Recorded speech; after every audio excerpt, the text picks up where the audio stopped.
Hello Kabinkadas, it's me again. Yes, I am back. So this is Moves Like Marvin para sa panibagong vlog na i-offer ko para sa inyo. So syempre sa vlog na ito, hindi ako nag-iisa. Kasama ko si Iya, Eliza, at syempre hindi lang kaming tatlo, kasama din namin si Dasha. Ayan, so kasama nga namin si Dasha din sa ating vlog for today. So for today's video, ano nga ba ang gagawin natin? So ang gagawin natin ngayon ay sasabihin natin kung ito bang BL actor na ito from Thailand ay aming papakasalan or if a friend zone namin. So syempre itong mga Thai BL actors na to ay hindi lang galing sa isang agency. So pumili kami ng mga Thai actors, Thai BL actors from different companies, different entertainment or agency.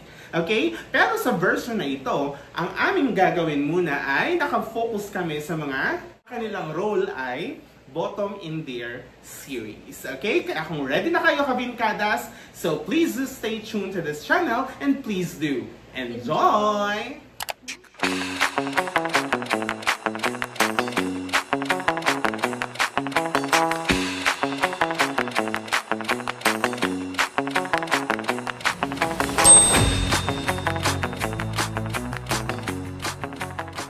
So mga be, ready na ba kayo? Yes! Ayan. So how about mga Kabinkadas namin? Are you ready? So I'm sure you are very excited kasi itong pagbabalik ni Moves Like Marvin! Okay, so kung ready na kayong tatlo, so umpisahan natin ang ating vlog. Okay, so sino kaya ang unang Thai BL actor na bottom ang kanyang role sa kanyang series ang makikita natin sa ating laptop? Okay? Ready ka, Shia? Ready? Ang first na mag-judge. Ang first na magsasabi kung pakakasalan or if your friend zone ay si Shia. So, eto ang first Thai BL actor. Ay, mali! So, ayan. So, pakilala ko muna Shia bago ka magsabi. So, ito ay from the sheet na BK, PP, or Bilkin, PP. So, nakilala sila sa mga series na I Told Sunset About You and I Promise You the Moon. So, ang andito ngayong Thai actor ay si PP Creep. Kaya talaga mo ba yan? Siyempre, papakasalan. Oh my God! Papakasalan agad si PP, di ba? Ang ganda, ang pretty, pwede din siyang handsome, di ba? Lalo sa picture na to, di ba? Yeah. Si, grabe, handsome boy talaga siya and pretty boy.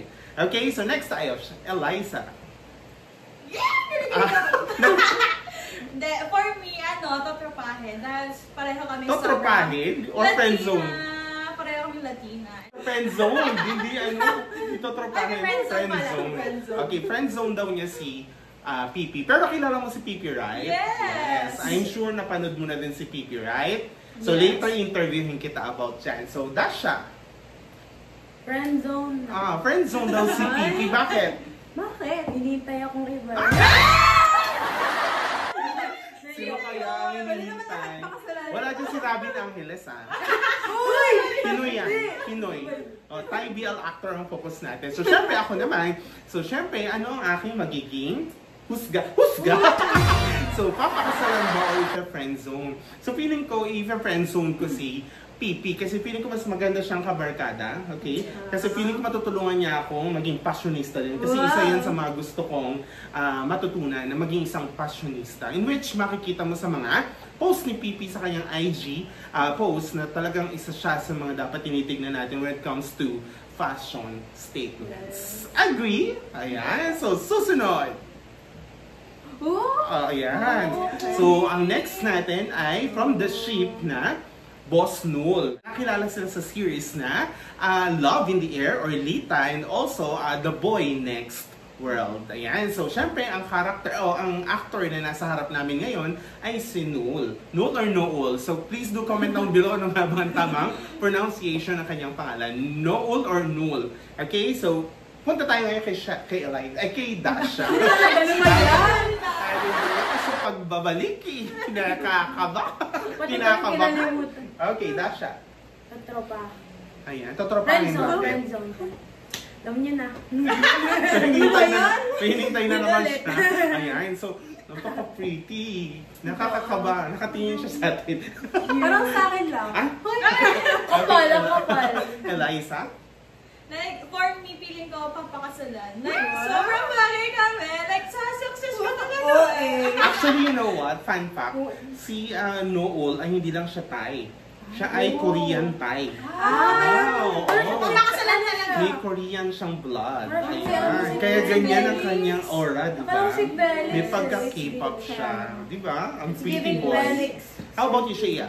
For me, if a friend zone, kasi grabe yung ganda niya. Like, parang pagmumukha akong basahan sa tabi. Grabe ka! Parang Beauty and the Beast. Uy, grabe naman. Uy, kapatid mo to. Ay, ganun din ko ba? Kala ko sa bahay Mukha ko. mo to. Magre-reflect yun. Hindi, ikaw ang kamukha ko. So ako yung beast. Beauty and the Beast. Tawang-tawa. Okay, so syempre punta naman tayo sa akin. So again, ayan, so napaka-pretty boy nitong si Noel. So hindi ko alam kung anong magiging sila kung damdamin ko. Pero feeling ko friendzone ko din si Noel. Ayan. So hindi naman dahil ayaw namin siyang pakasalan, pero much better na kaibigan namin siya kasi feeling namin ay one with the K-pop boys kami kapag amin siyang kinaibigan. Ayan. So next, let's proceed. Oh my God. Ayan. So this is from The Sheep. Ay, pumiyok. The Sheep Z Nunyu. At ang isa sa pinaka naging sikat na kanilang series ay yung Cutie Pie The Series. At nakita ko na dito sa personal, kaya masasabi ko sa inyo na talagang kung poging-pogi na siya sa screen, grabe sa personal. Ayan, di ko kayo influensyahan sa decision. Okay, so sige, let's go back to Dasha. Dasha, papakasalan or if you're friendzone? Friendzone. Bakit? Isawa na ako eh. Sino? Si Port. Si Port. Joke lang, joke. Gemini? Asawa ko din yun. Si Gemini din. Okay, sige. Eliza? Feeling ko sa akin, friend zone. Kasi mas bagay kaming friends. So like, beshi-beshi, you know. Yes. Dami mong friends, Preference din din. Kasi kulang ako ng friends. Ako sa'yo. Parang okay siya. Uy, grabe na! Ano pala? Walang friend. Wow! Hindi, may friends po siya. Isa. Okay, sige. Friend zone daw ni Shea. So ako naman, so again, dahil nakita ko na siya sa personal, yung buong cast actually ng Cutie Pie The Series, nandun ng Zinunyu, andun ng Maxnet, at andun ng Tutor Yim. So halos yung tatlong pairs na yun ang pogi talaga sa personal. So dahil multi-talented din tong si Nunyu. Hindi lang siya uma-acting, napakaganda ng boses ni Nunyu. Kaya ako, ang aking magiging desisyon, syempre papakasalan si Nunyu. At isa to sa ships na favorite ko na outside GMM TV. Ayan! So, okay pa ba kayo? Kinausap. Biglang nagsalita, no? Takbo tayo. Okay, so let's proceed to the next actor. Nakilala sa ship na fourth, Pete. So, siya nga si Pete. Ayan. So, si Pete na nakilala sa series na Love in the Air. Kasama niya yung boss Nul kanina. Nandun sila. Isa sila sa couple doon. And also, Love the Sea, the series. So, nakilala, napanood siya doon yung dalawang ito. So, ayan, di ba? Ang pogi-pogi, ang pretty boy ni Pete. So, ano masasabi niyo kay Pete? Papakasalan or if you're friendzone? Sino na? Ikaw na. Ito ba? Papakasalan. Like, pag yung visuals niya parang hini-hypnotize ka. Like, oy, lumapit ka sa akin. Yung mata niya yung parang sa Korea. Yung usong makeup. Anong tawag doon? Yung may mga eggyos. Eggisal. Parang may eggisal yung makeup yung cute. Ako na ba? Yes. Jojowain. Ay, asawahin. Paksalan. Papakasalan. Hindi niya. Diba? Like, Parang K-pop din siya, no? Diba? Walang pores. may na po, may. Napaka-pogi. Yeah. Alam din ako narinig diyang negative issue. Yes. Parang good boy din siya. Eliza.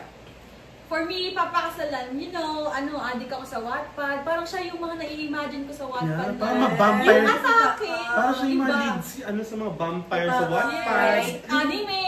Ganun yung atake.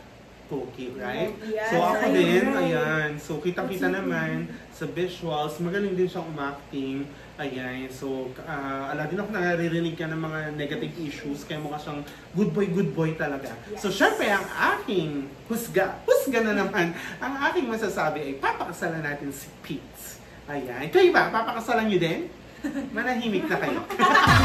Dami na Inawa lang. yung viewers. Apat na kami, oh. Dagdag pa Okay. kayo, oh.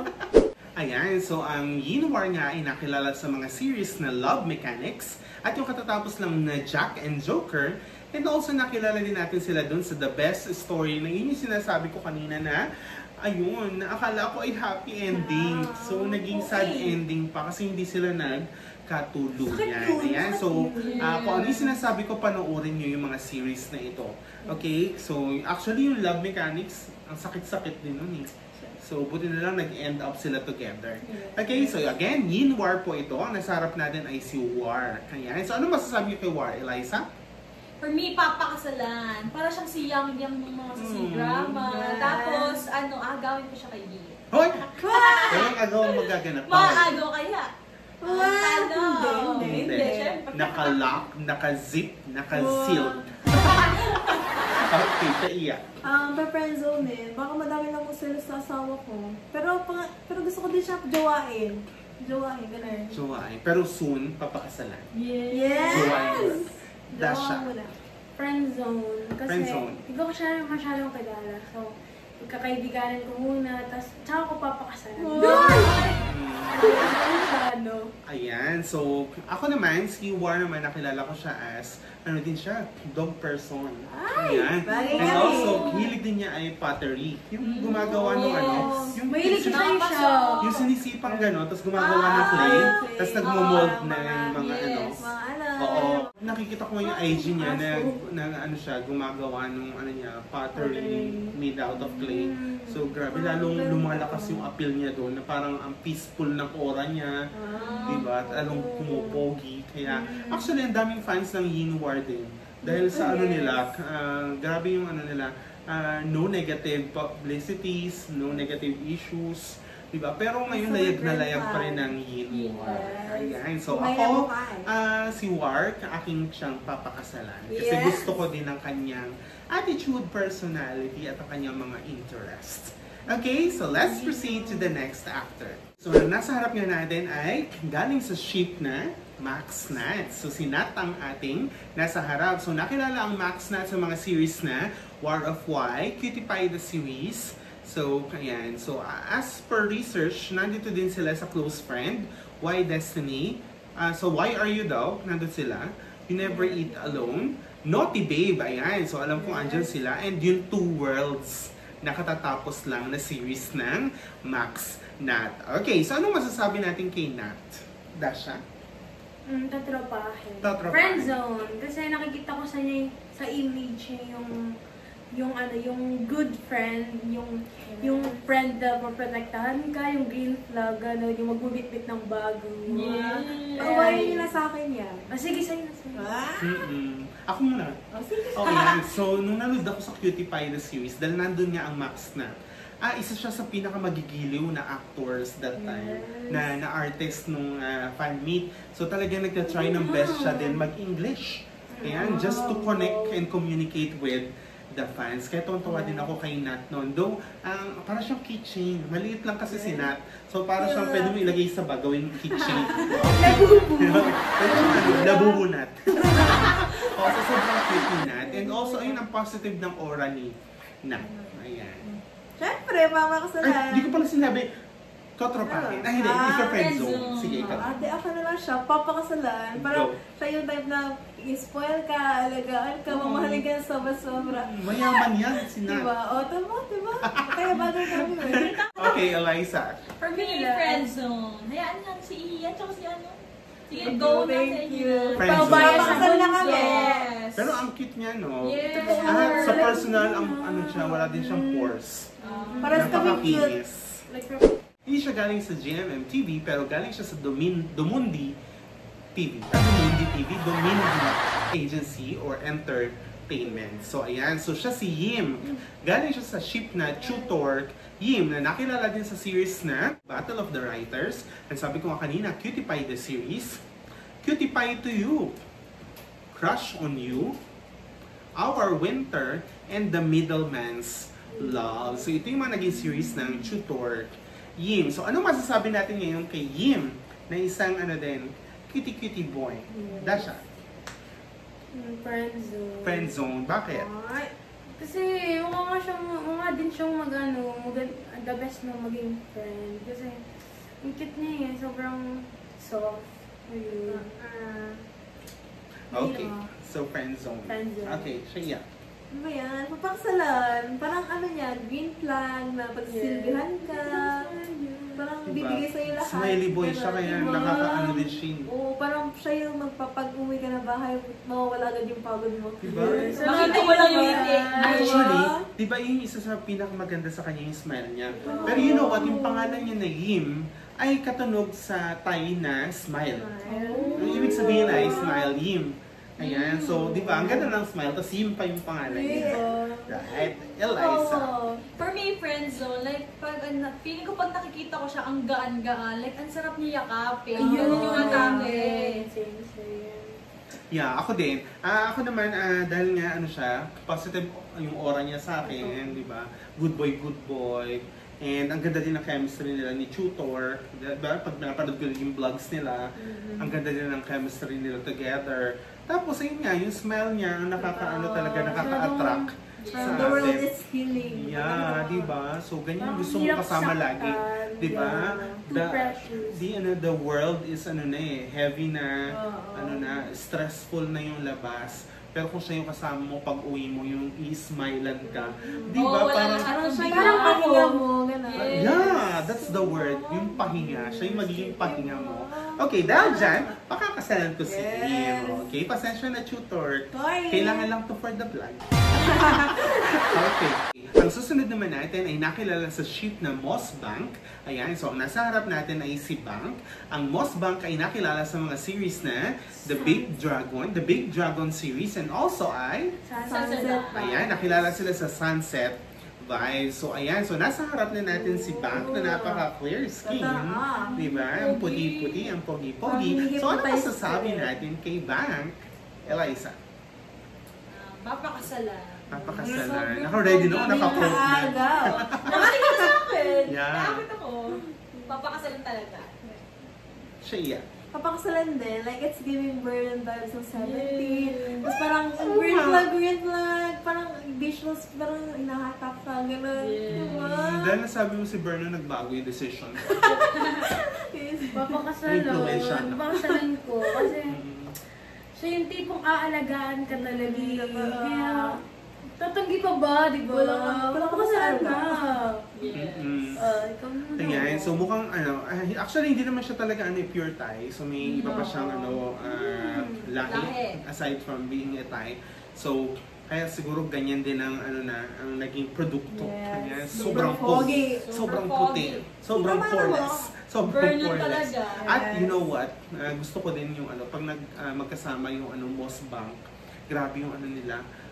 Yung chemistry, para talaga sila mag-jowa, yung mga post nila, lagi sila magkasama sa mga trips, diba, kung saan-saan, pag andun yung isa, andun yung isa. Okay? Hindi na maghihiwalay. Paparin ka na, makikiagaw papa. Ayan. Pero dahil kailangan natin sa vlog, kailangan natin pumili. Ayan. So, pero dahil dahil sinabi niya si Vernon, medyo nakita ko nga si Vernon. Ayan. Dahil gusto ko si Vernon. Ayan. Vernon. Basta. Ayan. So, dahil doon na-influensya na bago ang desisyon ko, papakasalan ko si Bank.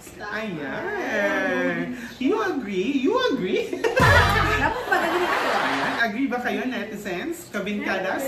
Ayan. So, ang susunod nga natin ay Tao Off-Road. Nakilala sila as a ship na Tao Off-Road. At nakilala sila sa series na Love in Translation, Century of Love. Ito yung pinakagusto kong series nila, Century of Love. Agree? And also soon, The Wicked Game. Ayan. 2025 daw to. So, di ko alam kung nag-start na, pero feeling ko hindi pa siya nag-start. Okay, comment down below kung nag-start na ba ang The Wicked Game. Ayan. So, again, ang nasa harap natin ay si Off-Road. Ayan. So, ano masasabi niyo kay Off-Road? Tasha? Friend zone. Friend zone. Masyadong marami na akong kabit eh. Kaya magdadagdag ko na ng friend. Yes. Okay, sige. Dasha. Ay, Eliza. For me, ano din, friend zone. Like, though, ang ano niya dyan, ang pogi niya dyan sa picture. Friend zone pa din. Paubaya muna. Paubaya.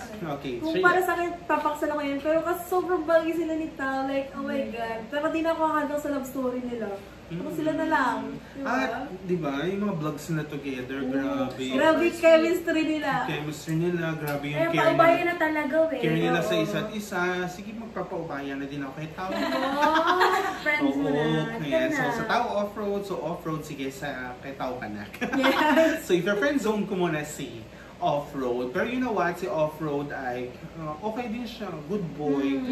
Wala din ako naririnig na bad issue about off-road. At you know what, ang pinagmulan ng Tao off-road, bago sila maging ship, sila ay kasali sa isang reality show na parang magiging magiging idol, magiging group, T-pop group ng Thailand. Ayan, so doon sila nag-start as mag-co-member and hanggang sa nakitaan sila ng potential as a ship, hanggang binigyan nga sila ng BL series. Ayan, hanggang ngayon ay na-maintain nila yung kanilang ganda ng chemistry, yung friendship, yung relationship, kung ano man ang relationship na meron sila, dilulok. Oo, kaya di ba updated tayo sa mga kanilang mga vlogs na kung saan grabe talaga. Walang katumbas ang kanilang chemistry. Kayo na lang. At mas lalo kong minahal si Tao sa Tao Off-Road na to kasi sinabi niya sa kanyang mga live ng idol niya ay si Stel ng SB19. Kasi you know what, di ba alam niyo, na love ko din ang SB19. Kaya lalong plus points para sa Tao Off-Road. Ayan, so kung agree kayo, don't forget to like, comment, and subscribe to this channel. And dahil dyan, dito nagtatapos ang aming video para sa inyo. So ito ang aking pagbabalik na video. So sana supportahan nyo aming Kabingkadas. So hanggang sa susunod na vlog, so sana magkita-kita tayo ulit Kabingkadas. Okay? So again, this is Moves Like Marvin na nagsasabing hindi man kita kayang pakiligin, pero kaya naman kitang pasayahin. So again, see you on the next vlog. Bye!